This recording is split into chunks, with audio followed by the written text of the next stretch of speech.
Jean-Luc Delarue avoue se préparer au mariage religieux, il y prend beaucoup de plaisir. Ils ont finalement eu un beau mariage et ont vécu heureux ensemble pour toujours. Jean-Luc Delarue, l'homme qui a ému des millions de téléspectateurs français par sa sensibilité et sa sincérité dans des émissions psychosociales comme Ça se discute, a vécu une vie pleine de bouleversements et de conflits intérieurs. Mais au milieu de tous ces hauts et de ces bas, rien ne pouvait se comparer au moment qu'il a décrit un jour comme « le plus beau moment de ma vie », lorsqu'il se préparait pour son mariage dans une ancienne église, où toute la douleur du passé semblait être lavée à la lumière de l'amour pur et du pardon. Pour Jean-Luc, le mariage est plus qu'une simple forme sociale. Après tous ces bouleversements, il a compris que le mariage est l'engagement ultime que l'on puisse prendre envers son partenaire, non seulement dans les bons moments, mais aussi dans les moments de maladie, de douleur et d'événements inattendus.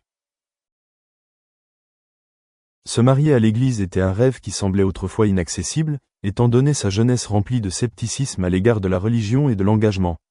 Mais ensuite, l'amour a tout changé.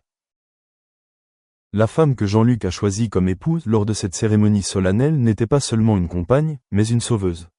Anissa Kell, une femme calme, douce et forte, est entrée dans sa vie au moment même où Jean-Luc luttait contre le cancer. Ils se sont rencontrés en 2010 et, un an plus tard, ils ont décidé de se marier. Mais il ne s'agissait pas d'une simple cérémonie d'enregistrement de mariage. Jean-Luc a affirmé à ses proches qu'il voulait épouser la femme de sa vie à l'église, avec tous les rituels les plus sacrés possibles, car il savait que le temps était compté. Durant les derniers mois de sa vie, il passait des heures à choisir la chanson qui serait jouée quand Anissa entrerait dans l'église. Il a même demandé à un ami d'écrire une prière privée, dans laquelle il ne demandait pas sa guérison, mais seulement que la femme puisse vivre une vie paisible si un jour il la quittait. L'amour à ce stade n'est plus une possession, mais un don inconditionnel, plein de tolérance et d'éternité. La cérémonie de mariage s'est déroulée dans une atmosphère calme, sans le bruit de la presse. Mais dans le cœur de Jean-Luc, c'était une grande fête. « Je n'ai jamais vu une journée aussi belle », écrit-il dans son journal. Dans les yeux d'Anissa, je me revois, mais dans la meilleure version, la plus paisible. Jean-Luc ne pouvait cacher son bonheur en parlant à ses amis. Pour la première fois, je n'ai pas ressenti le besoin d'agir fort, je n'ai pas eu besoin de me tenir devant la caméra ou le public.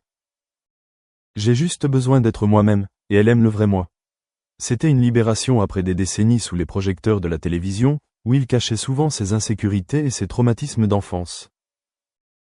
Avant cela, Jean-Luc avait connu beaucoup de problèmes, du stress au travail, à la toxicomanie, en passant par des relations brisées. Il a lui-même admis un jour, « Je suis difficile à aimer. Je suis toujours sceptique quant au bonheur. » Mais au bout du chemin, il a trouvé un bonheur sans prétention, imparfait, mais vrai et durable. Au mariage, il y avait très peu de parents présents, mais tout le monde a ressenti l'amour qui remplissait l'espace de cette ancienne église. Un ami proche se souvient, Jean-Luc était assis là, un peu amaigri, le regard un peu fatigué, mais son sourire était aussi éclatant qu'une bougie. Il ne parlait pas beaucoup, mais tout le monde savait qu'il était heureux. Après le mariage, Jean-Luc et Anissa se sont retirés pour vivre en paix. Dans ces derniers jours, Jean-Luc ne voulait plus apparaître en public. Il a passé du temps avec sa femme, à lire des livres, à écrire dans son journal et à se préparer à ce qu'il a appelé « le plus bel adieu ». Nous n'avons pas passé beaucoup de temps ensemble, a déclaré plus tard Anissa. Mais cela m'a suffi pour savoir ce qu'était le véritable amour. Et je crois qu'il ressentait la même chose. La vie de Jean-Luc Delarue s'est terminée le 23 août 2012. Mais son souvenir, celui de l'homme qui a trouvé la paix dans ses derniers instants, celui du mariage simple mais sacré à l'église, restera gravé dans le cœur de ses fans, de ses amis et surtout de sa femme, qu'il a aimé jusqu'à la fin de sa vie. Le bonheur ultime de Jean-Luc ne réside pas dans une brillante carrière, ni dans la célébrité, ni dans des contrats télévisuels de plusieurs milliards de dollars. Ce bonheur c'est d'épouser la personne que l'on aime, comme on le souhaite, et de repartir avec un cœur plein de gratitude.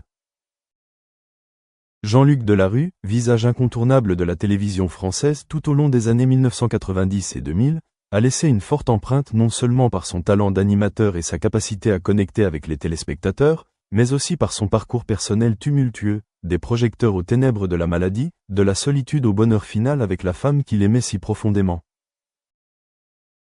Après le mariage à l'église, un souhait sacré que Jean-Luc a toujours chéri mais qu'il n'a pu exaucer que dans les derniers jours de sa vie, tout dans sa vie semblait devenir plus léger.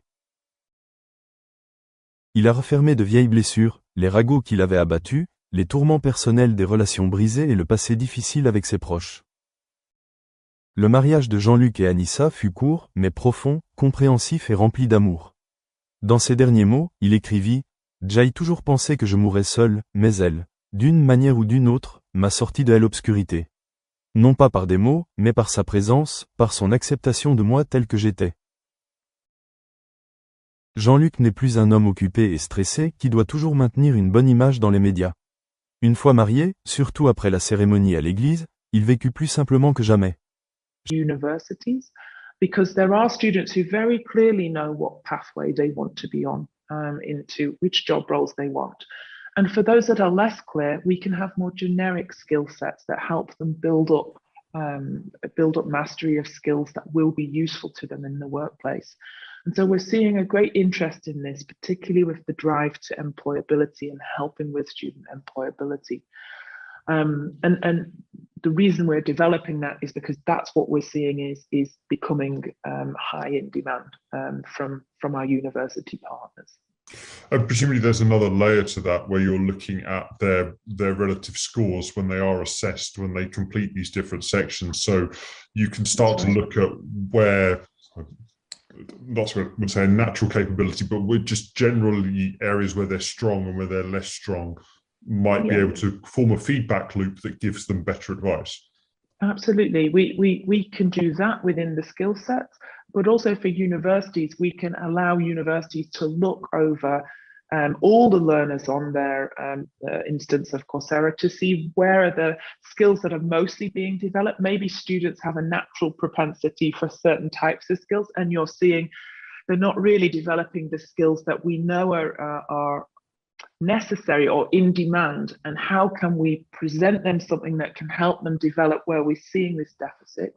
You can also compare the skills that your students are gaining to other industry segments or others in the country or in the region, so you can sort of benchmark where you are in relation to the other 93 million learners on the platform, which can really help you to sort of gauge where are we lagging, where are we emerging, where are we well ahead, where do we perhaps need to focus a little more because we're just simply not developing that within our students. So there's a very deep and rich layer of analytics that we can provide, and of course reports on what we're seeing across those 93 million learners that we can feed back into our partners to help them make decisions and think about curriculum and guide the skills acquisition in their region specifically. Okay, great. Thank you very much. Cecilia, should universities now, based on the type of student journeys Kerry's describing, should they almost expect there to be some diversity among their cohort in terms of some students who like to learn one way, some students who like to learn another? Definitely. No two students learn the same way, actually. And really, when we talk about personalized learning, fundamentally, it is about tailoring the lesson and the materials to be able to accommodate each and every student, his or her learning style, his